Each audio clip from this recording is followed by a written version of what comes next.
చంద్రబాబు గారి దృష్టిలో సంపద సృష్టి అంటే దాని అర్థం తన ఆస్తులు పెంచుకోవడం, తన వారి ఆస్తులను పెంచుకోవడం మాత్రమే సంపద సృష్టి. ఈరోజు రాష్ట్రంలో జరగని స్కామ్ లేదు. ఈరోజు రాష్ట్రంలో ఇసుక స్కామ్. గతంలో రాష్ట్ర ప్రభుత్వానికి సంవత్సరానికి 750 కోట్లు ఆదాయం వచ్చేది.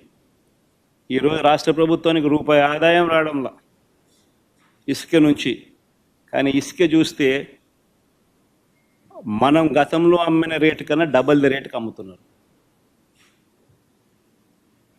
సంపద సృష్టి ఎక్కడ జరుగుతూ ఉంది? చంద్రబాబు నాయుడు జోబిలో జరుగుతూ ఉంది. రాష్ట్ర ప్రభుత్వానికి ఆదాయం ఆవిరై. మద్యం, గవర్నమెంట్ రంగంలో నడిచే మద్యం షాపులు ప్రైవేటైజ్ చేసినాడు. కరెక్ట్గా ఇదే ఆరోపణ మీదనే అరవింద్ కేజ్రీవాల్ అనే ఆయనను జైల్లో పెట్టారు. ఇక్కడ సక్సెస్ఫుల్గా అక్కడ చేయలేకపోయాడు. చేయక మునిపే ఆయన జైలుకు పోయినాడు పాపం. ఇక్కడ చేసి సక్సెస్ఫుల్గా అరవింద్ కేజ్రీవాల్ని అక్కడికి పోయి తిట్టొస్తాడు.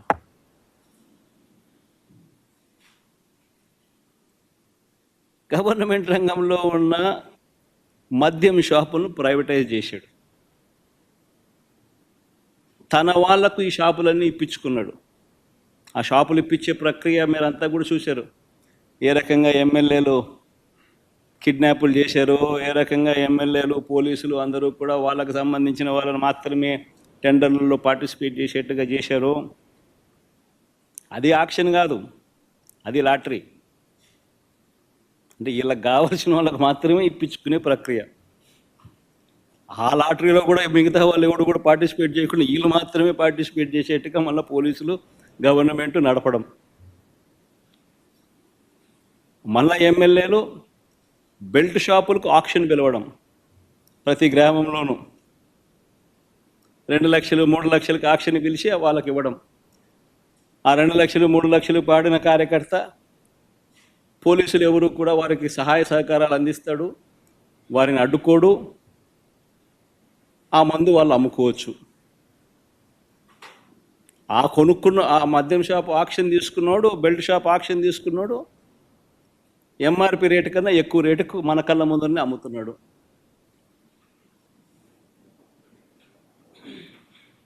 మరి గవర్నమెంట్ రంగంలోనే షాపులు ఉంటే ఆ ఆదాయం అంతా రాష్ట్ర ప్రభుత్వానికి వచ్చేదేగా. రాష్ట్ర ప్రభుత్వం ఆదాయం తగ్గుతుంది, చంద్రబాబు నాయుడు జోబులు ఆదాయం పెరుగుతూ ఉంది.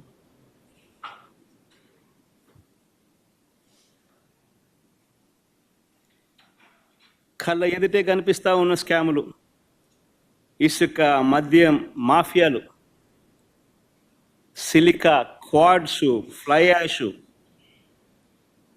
ఏదైనా మాఫియా కార్టెల్ ఫామ్ చేయడం పెద్దబాబు చిన్నబాబు ఆధ్వర్యంలో నడిపిస్తూ ఉన్నారు.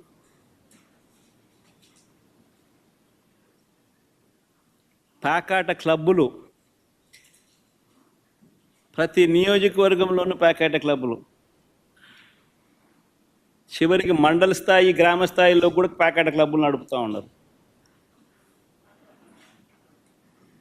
నియోజకవర్గంలో ఏమి జరగాలన్నా, మీకున్న ఫ్యాక్టరీ నడవాలన్నా, మీకు ఎవరికైనా మైనింగ్ లీజ్ ఉంటే ఆ మైనింగ్ లీజ్ మీరు నడుపుకోవాలన్నా, ఆ మైనింగ్ కార్యక్రమం మీరు చేయాలన్నా, ఏమి వ్యాపారం చేయాలన్నా కూడా ఎమ్మెల్యేకు దగ్గరికి వచ్చి అంతో ఇంతో ఇవ్వాలి. ఇస్తేనే పనులు జరిగేది, ఇస్తేనే పనులు చేసుకోవచ్చు. ఎమ్మెల్యే పెద్దబాబుకింత, చిన్నబాబుకింత, దత్తపుత్రునికింత, ఆయన సర్దితేనే నాకింత నీకింత అని సాఫీగా జరుగుతాయి.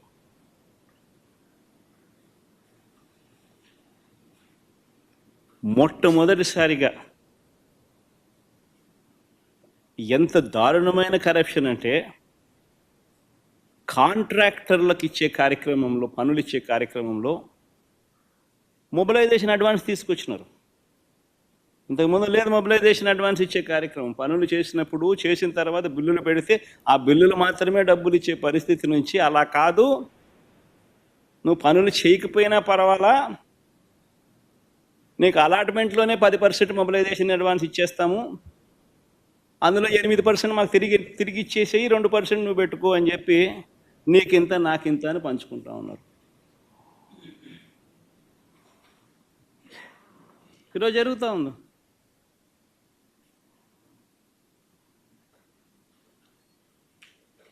మా హయాంలో టెండర్లు పిలవాలంటే జ్యుడిషియల్ ప్రివ్యూకి పంపించేవాళ్ళం, అది రద్దు చేసేసినారు. తర్వాత టెండర్లలో రివర్స్ టెండరింగ్ జరిగేది. అంటే ఎవరైనా కూడా టెండర్లలో పార్టిసిపేట్ చేసిన తర్వాత L1 వచ్చిన వాళ్ళు ఎవరైతే ఉంటారో L2లు L3లు L4లు కూడా మళ్ళీ ఆక్షన్ పద్ధతిలో L1 కన్నా తక్కువ కోట్ చేసి మళ్ళీ పార్టిసిపేట్ చేసే రివర్స్ టెండరింగ్. ఆ ప్రక్రియ తీసేసినాడు. తీసేసి మొబిలైజేషన్ అడ్వాన్స్ ఇస్తూ వర్కులు అలాట్ చేయడం, 10% మొబిలైజేషన్ అడ్వాన్స్ చేయడం, 8% ఈయన తీసుకోవడం, 2% కాంట్రాక్టర్కి ఇవ్వడం, ఇది జరుగుతా ఉంది.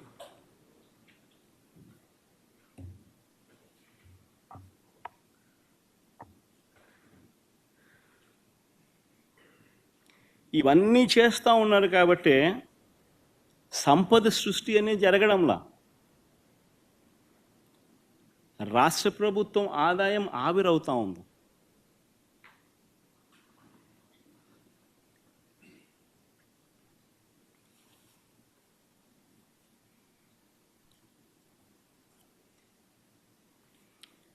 ఇన్ని చేస్తూ ఉన్నప్పుడు ఇదే పెద్ద మనిషి చంద్రబాబు నాయుడు గారిని ఎవరైనా క్వశ్చన్ చేస్తారేమో అని, క్వశ్చన్ చేస్తే తీవ్ర పరిణామాలు వాళ్ళకు ఉంటాయి అని రెడ్ బుక్ రాజ్యాంగం నడిపిస్తూ ఉన్నారు. ఎవరైనా అడిగితే చాలు వాళ్ళను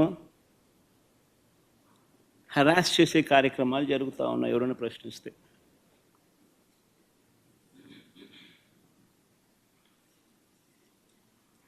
ఎవరైనా మా హామీలు ఏమైనాయని చెప్పి మన రాయచోటిలో చంద్రబాబు నాయుడు గారిని ప్రశ్నిస్తే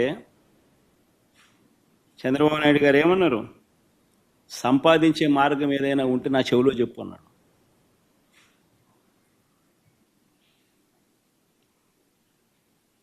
అంటే ఎంత వెటకారం అయిపోయిందనంటే,